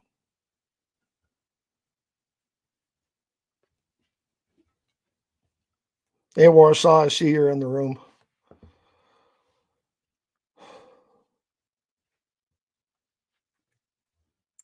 So any of the things you're working on right now that are on more of a national level, or is it all? It's all Illinois centric. Okay. I mean, I talked to Chuck about some of the issues they've got in California or whatever. We try to, I'm watching everything or everything I know about to see how we make building blocks out of stuff. Obviously, this West Virginia case is good. You know, that's a good building block. The bump stock cases, the pistol brace cases, um, the frames and receivers cases. FPC has really gone out of their way between them and GOA to just beat down ATF on their administrative rule process. We've always known that if you got a truly hostile administration, that through the administrative regs, they could try to do a lot. We're still dealing with the import restrictions from the Clinton era. Remember, you have to have so many parts American made on certain guns. You can't bring in barrels. You can't bring in this or that and whatever. And sometimes those administrative decisions can be more brutal than laws. But everything we do, if we prevail on our right to repair, that's going to have national impacts. If we prevail on that if we expand the right to repair to the right to assemble, build, manufacture your own gun, obviously that's going to have national implications. While I'm not working on national stuff per se, we're trying to build cases that will have national implications for people across the country and help them out in all kinds of ways. Because in our law, they had to rewrite part of the regs because the way they wrote them, I did a video out there and I said they banned the Ruger 1022. The way they have a definition of a barrel shroud is anything that allows you to hold the gun with the non-firing hand without being burned by the barrel. Well, that's a traditional gun stock. And when Washington wrote their law after ours, they made an exemption in there and specifically said gun stock does not count a barrel shroud. Okay. Well, they're trying to fix that in the rule that they just published Friday or filed Friday. And there's that. They've got language in there about readily convertible. What's it take to put a +2 or a +5 mag extension on a Glock magazine? It takes a ballpoint pen. It can be done in under 30 seconds. And they don't want to admit to that. So that's part of what our hearing is going to be on vagueness and all that kind of stuff. But the things we're working on, if we prevail in Illinois, then they're going to have national implications. Now, you see, obviously we got an election coming up here soon. Do you see a push to either try and get these cases through or stall them until the next administration or anything like that? They're going to try to stall as much stuff out as they can. That's why they're playing games down in the Fifth Circuit. The Fifth Circuit is handing ATF and the administration their ass on all the administrative stuff. The Rahimi case came out of the Fifth Circuit. I think they ran the Rahimi case up because, the guy in that case is a real scumbag. He was shooting at people, beating up his girlfriend, all that kind of stuff. And they thought that, here, we're going to put you in a box. If New York says this, you're going, and you've seen the narrative, the buildup about letting domestic violence perpetrators have guns. That's not what Rahimi is about. Rahimi is about whether or not, without any due process protections, they can use a civil order and a civil procedure to take away your right to own a firearm. That's what Rahimi is really about. And I think we're going to get a very clear answer on that yes, you can take guns away from dangerous people, but there has to be certain elements of due process involved. That if we get that ruling, then the red flag laws with all their ex parte bullshit get tossed out the window sooner rather than later, in my book, because they can't do it. You can't sit there and say, and if you get that, then obviously it implicates the Sixth Amendment, the right to confront hostile witnesses. You've got Fifth Amendment due process claims. We are already seeing them try to play the election game here. There's a nonviolent felony case called Atkinson that got bounced up to the Court of Appeals. They remanded it back down in light of New York because the government the the Department of Justice did a horrible job in arguing that case. The justices were saying, if you want more time, we'll give you another bite at the apple. And the lawyer arguing for the DOJ was too stupid to take the hint. So that case has been put on hold pending Rahimi. And now they're doing the same thing in a challenge to the ban on carry on mass transit. You're starting to see this stuff. I think you're going to see it go across the country where wherever the other side can, they are going to sit there and use Rahimi to stall stuff out till June of next year.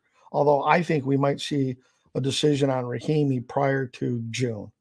I think they could write something and it won't be one of the blockbuster cases at the end of the term. I think the Chevron case will be more like that than that. But that's me being optimistic about a couple of things. But yeah, I think they are back into hoping and praying that they get a second Biden term to where they can sit there and, then they're hoping that Thomas and Alito kick the bucket or something and they get a couple more picks. So Todd, got a question for you. Have you ever had your governor ever ridicule a federal judge on his ruling? Not yet. Not yet, but because we've seen that with Newsom. Yeah. And he went against Benitez because Benitez pretty much told every case that's gone to him, he knows it's unconstitutional. He's got two more pending. He's got the Billy Club case and the ammunition case, the roadie case pending in front of him. Those will be coming out. No, our governor hasn't. Our governor continues to ridicule the average gun owner as being some sort of right-wing extremist for what we want. They used all the buzzwords, weapons of war and all that stuff. They have no idea what they're talking about. You want to talk about weapons of war? Okay. The 1903 bolt-action rifle, the Remington 700, the Model 70, the Model 12 pump-action shotgun. What do you want? Yeah. But that's... one of the other things that the state is starting to do here, because I live in the communist state of California, is that they're trying to impose some sort of tax whenever you purchase a firearm, which it just seems to me like they know that they're losing in something and they want to create something else to justify some sort of revenue out of it. No, I think it's just make it more expensive and force us into more litigation because they have an unlimited fund for their dollars with government paid lawyers, and they want to break us and force us to spend our money. I'm actually the named plaintiff against Cook County in an ammo tax case. And so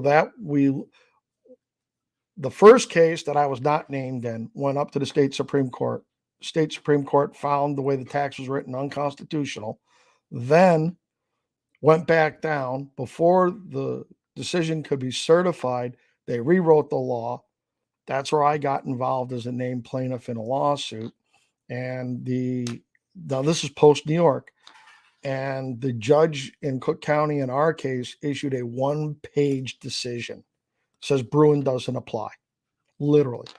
And we are now filed at the appellate court. We're on appeal, waiting for an argument date. And, we'll deal with that one. But yeah, we've been fighting that for 6-7 years here in Illinois when Cook County put the first one through. The problem is we never get crazy laws in good jurisdictions. I mean, nobody in Texas is going to pass a semi-auto ban. They've got preemption in Texas, but it's almost like, can't we get somebody to pass something idiotic in like the Fifth Circuit where we can get through the court quickly and not be, playing all these games? But unfortunately, good jurisdictions aren't going to pass bad laws. But you've got Washington hung up in the Ninth Circuit. They're playing games. The Hawaii's hung up in the Ninth Circuit. You got a bunch of that stuff. And it's just going to take a little bit of time to work through. It used to be pray for the 5. Well, now we got to pray for the 6 because, now we've got Amy Coney Barrett up there. And I think she's going to be a good judge. The question with the stuff that's pending up there right now on an interlocutory basis is, they want, from what I've been watching the court for the last 20 plus years, they want things to play out. They want a record. They want all the avenues exhausted before they just jump in midstream. And it would be really nice if they would just pluck one. Just, you guys are so bad at this. Screw you. We're grabbing this. I mean, if you watched the early part of the year when New York did their anti-Bruin law, and the second, I mean, you had these judges at the district court writing well-reasoned 40, 50, 60-page decisions. And then the second district court of appeals would just summarily reverse with no answer. No, we're vacating the injunction. And the Supreme Court stepped in and said, you can't do that. Either expedite these proceedings or you better give them reasons.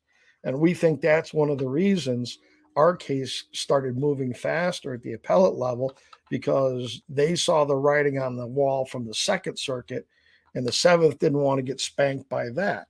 Now, I think that somebody should be putting an amici brief together that says, justice delayed is justice denied. It took you 13 years to get from McDonald to New York. And we shouldn't have to wait 13 more years dealing with all this bullshit. We've been waiting long enough. And I think we have to, if this was keeping black kids out of Alabama schools, do you think it would have taken them 13 years to issue a new decision?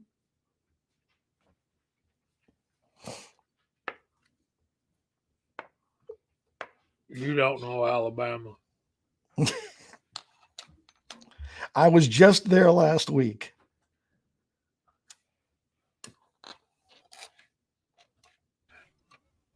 I remember when their governor ran for president, George Wallace. It was a bad time, in America. We were having, look, man, it's like this. I'm from the South. I know my heritage, but I've got too little time and too little energy for hate. I don't have time for that crap. Nope. Yeah. We're supposed to love people, not judge them and segregate and all that crap. That's just crazy.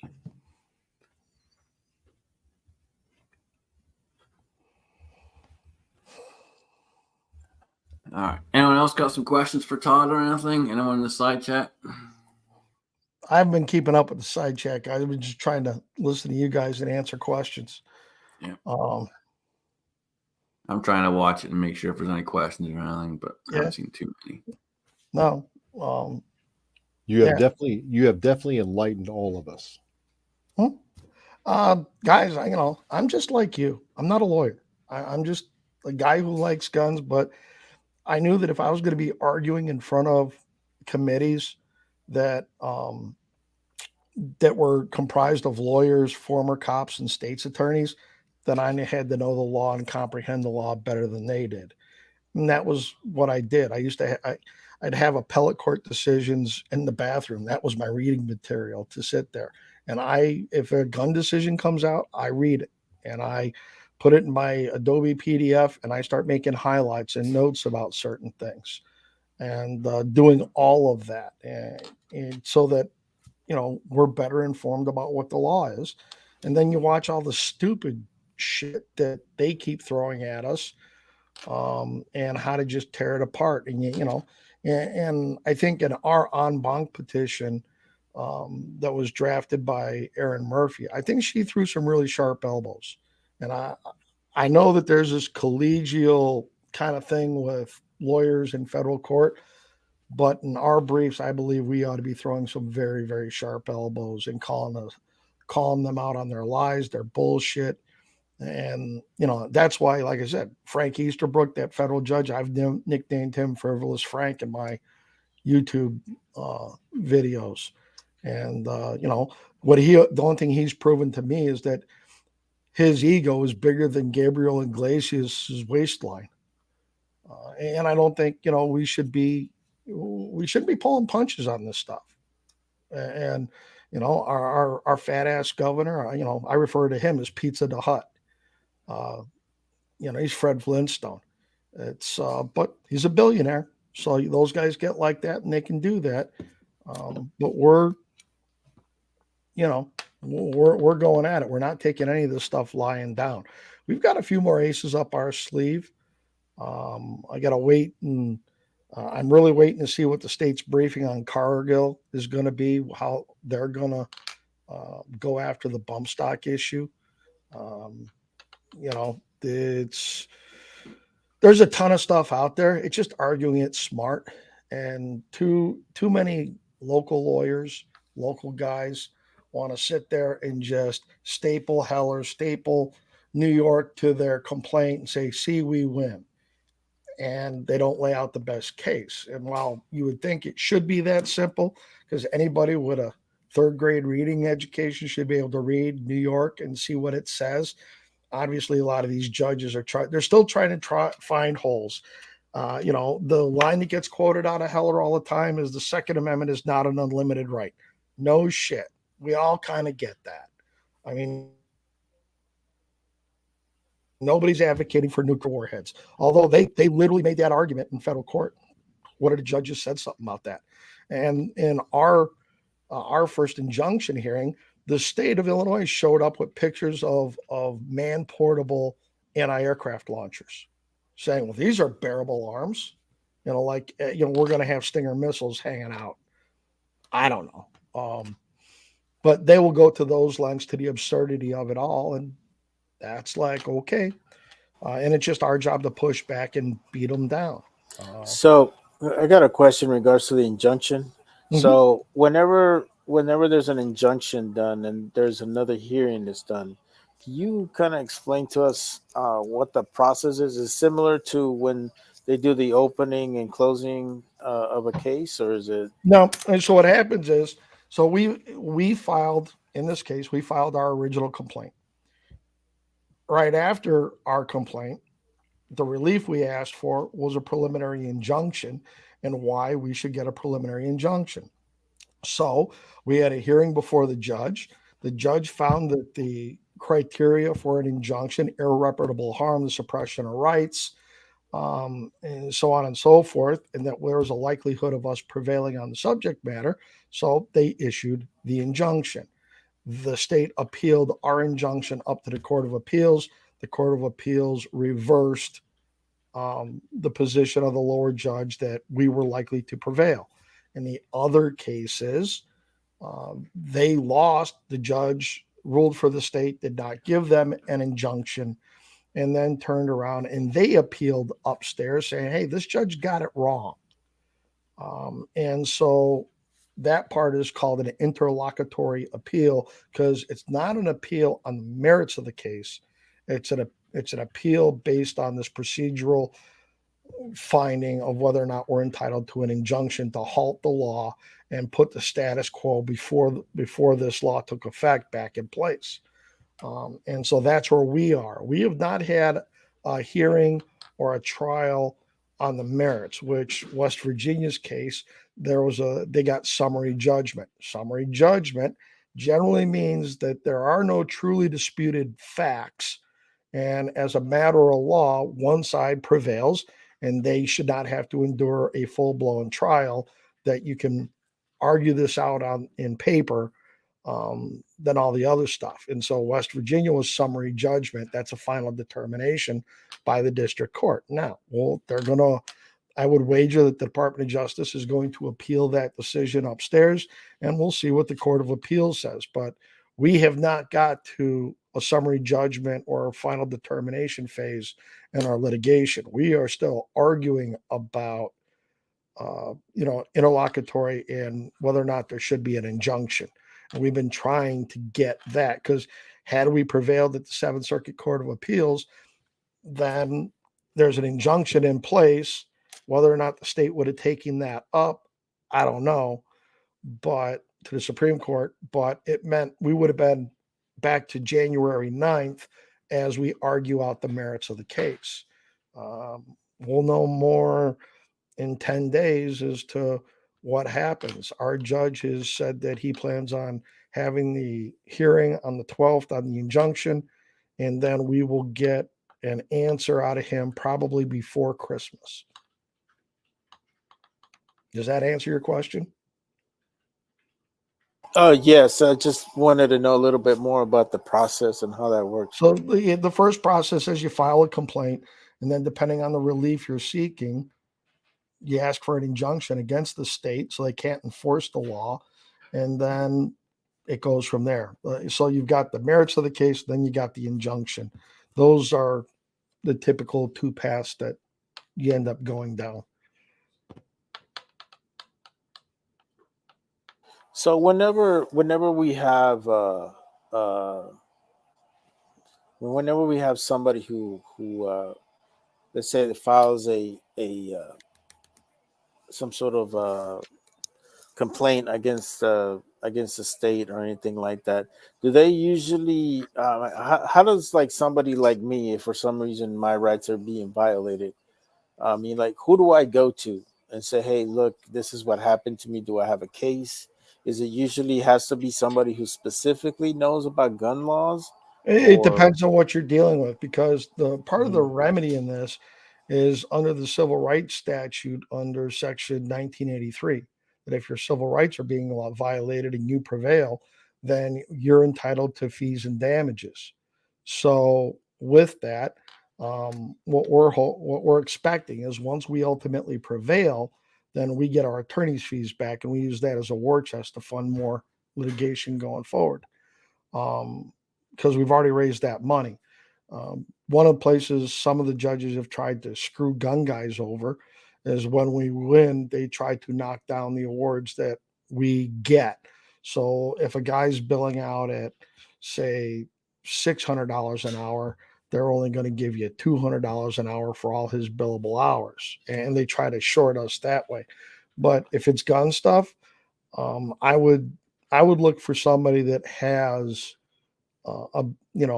some background in that. If you're dealing with gun bans, there are certain guys that specialize in administrative law, dealing with ATF, some stuff like that. For gun stuff, yeah, the problem we've had is you get some of these lawyers that just show up and think they can just argue anything, and that, with the sweet love of Jesus and the sunshine at their back, that they're just right. And you can see by some of these federal judges, like the one up in Washington, these two of these judges on the appellate court here, it's just not that way. They still think they're smarter. So it's going to take the Supreme Court. I think Rahimi will be good for setting that down. I think it might take one more case besides Rahimi to really for them to put their foot down. What would be really nice would be for them to just pluck a case from a lower court and say, yeah, we're going to grab this. The biggest ruling we're going to get, I would say it'll probably be a 2025 case, will be on semi-autos and mags. And then we prevail on that. I think that just really throws a wet blanket on anything that the other side's going to have. Because if we take semi-autos and mag bans off the table, if you take pre-purchase permitting like Illinois' FOID card or the Maryland one that just lost off the table, and you take registration schemes off the table, they're not left with a lot. They're really not left with a whole lot after that. And then we can just grind them down and nibble around the edges of the cookie after that. But take those big three down right there. I mean, I think there's a case to be made with the National Firearms Act. I think there's a very good case to be made. The short-barreled rifles should be considered in common use and therefore no longer subject to the NFA. There's a case to be made there. They're making a case very similar to that about the suppressor ban in Illinois. So you got that. I think there's even a case that could be made about machine guns.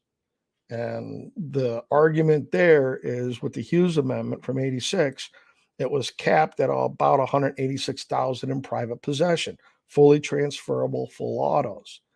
Well, if you take Heller and New York's in common use test, the question is, are full autos uncommon because of the Hughes Amendment? And if you removed the Hughes Amendment's cap, would they become more prevalent?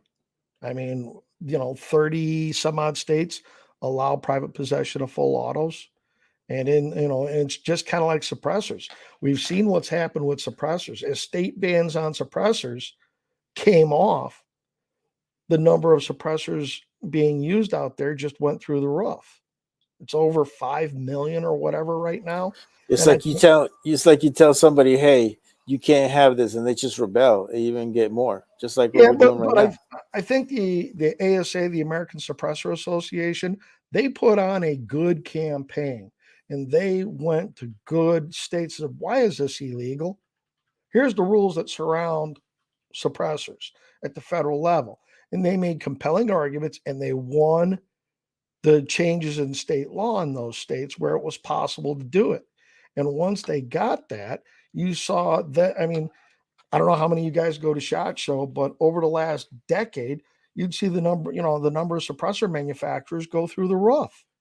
They just started climbing exponentially, to where everybody's in the can market now. And I think there is the perfect explanation that but for previous prohibitions, that they became in common use. And that completely befuddles the Seventh Circuit. And that's part of the argument they used against us, that if it's just a numbers game, then anything, the dangerous and unusual. And that's why when we get into discussing some of that stuff, I have the bang versus boom theory. And it's that, when we use a rifle, a handgun, a shotgun, we are pointing a firearm at a specific target. And and whether it's self-defense or otherwise, there's no safe way to use a hand grenade in self-defense without causing some collateral damage. Things that go boom that have shrapnel are indiscriminate. Unlike when you point a firearm at a target, you have a very discriminating object you're trying to hit. And I think that's where, it does, we have to make some of those distinctions to try to get around some of these other things. But I think parts of the NFA are ripe to be challenged in light of the New York law. And I think you have to make the argument that but for some of these regulations, would these not be in common use? I mean, how many shockwaves do you think they've sold?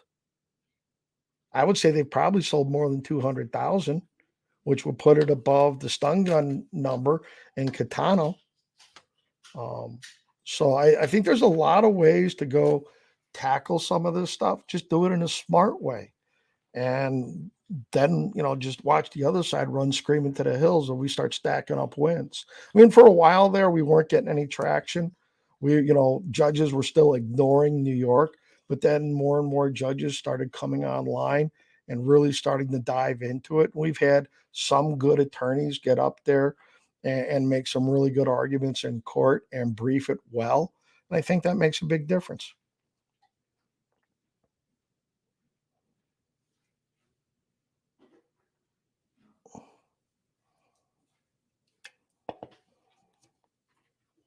Let's see.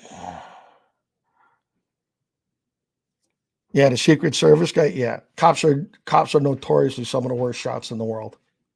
Chicago PD is nothing to write home about. Looking at one of those comments there. So, all right. Yeah. Sorry about that. We're gonna start going through the room. Todd, we'll start with you, man. What do you got for the folks out there? What do you mean? We're getting ready to jump off. So, any final words for the folks out there? If you guys want to contribute to the Second Amendment Defense and Education Coalition called SADEC, you can find it on the web. Got a donation button there. I have a YouTube channel called Freedom Steel. I'm always trying to get updates out there about stuff and give you a different perspective. You've heard some of my thoughts and everything there today. So I appreciate you guys having me on. All right. Awesome, man. Appreciate you being here. Gene, what you got, man?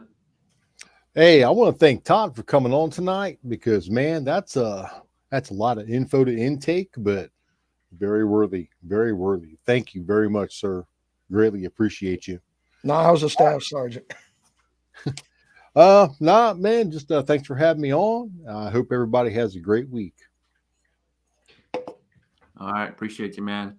Battle Bean, what you got? Nothing much, man. I appreciate Todd and everybody being here. Thank you to Side Chat. You guys have some good stuff out there.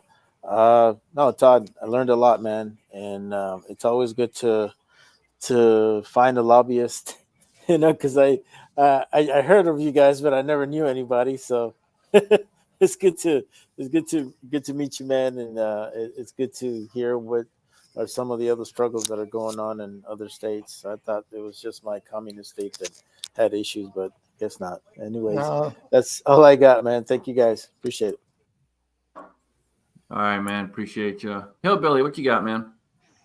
Hey, babe. First of all, I want to say thanks for having me on. I really enjoyed all your information, Todd. That was great. A lot of great knowledge and info that you fed us. So really excited about that. Glad, thank you very much for doing that. Oh man, I got this videos coming out this week, and then of course next Saturday night at 9:00 Central, 10:00 Eastern, we got Guns, Beer, and Therapy. So we try to have a little fun there. You can make by and visit us there. Thanks again, Scotsman, for having me on. Appreciate it, buddy. Absolutely. Thanks, man. Chris, what you got? Hey, man, thanks for the invite. And Todd, I want to thank you for everything you're doing, man. It's a lot of good info, and I think all of us on this panel and out in the side chat that are gun owners, and we appreciate people like you doing what you do. So thank you very much. And that's all I got. Everybody knows I got a video coming out every day. So I appreciate you, Scotsman. Thanks, brother. Absolutely. Thanks, man. Appreciate you. Mark, what you got, man? Well, like the others, thanks for having me. It's been awesome. Todd, thank you for coming on. That's great information. I've added you to my subscriptions. I'll be watching some of your stuff along with some of the other gun law videos I love to watch. The chances of a video for me this week are so-so. I didn't film hardly anything at the range today. We were just enjoying shooting, and I might have a quick little muzzle blast Monday short. Seth was shooting the brawler with the 410s, and man, it was shooting a ball of fire. It was cool. Nice. Maybe do a trigger pull Thursday. Got a neat one for that, but that's probably all I've got coming up. So just hope everybody has a great week. Thanks again. Awesome. Thank you, man. Appreciate you. And Jamie, thank you for allowing us to use this and be able to have as many people on here as we can. Much, much appreciated. What you got coming up, man? Hey, man, glad to do it. Thanks for having me. Todd, enjoyed your input. I'll go subscribe and be watching. Check us out Friday nights at 8 o'clock on Georgia Shooting Connection channel. Y'all have a blessed week, and take it away, man. All right. Awesome. Thank you, man. Much appreciated again for letting us do this. Guys, next Sunday, we're going to have the Battle of the Beards. I hope everyone shows up to watch and participate and see what's going on. Throw your comments out there as far as who you think should be the winner on various topics that we'll go over. Thanks to Todd again. Lots of good information there, man. Much appreciated. Thanks for you showing up. Allen, take us out right, brother. Oh man, great chat. Phenomenal panel. Thank you, all gentlemen, for showing up here. Excellent side chat for the most part. A couple of losers in there, but whatever. You're good people for the most part. There's only a couple of things that I wanted to remind people of is this week I'll be coming out with a series of 32 videos on how to put shoes on a goat. Other than that, would you please make sure to keep them magazines loaded and one in the chamber? Woo!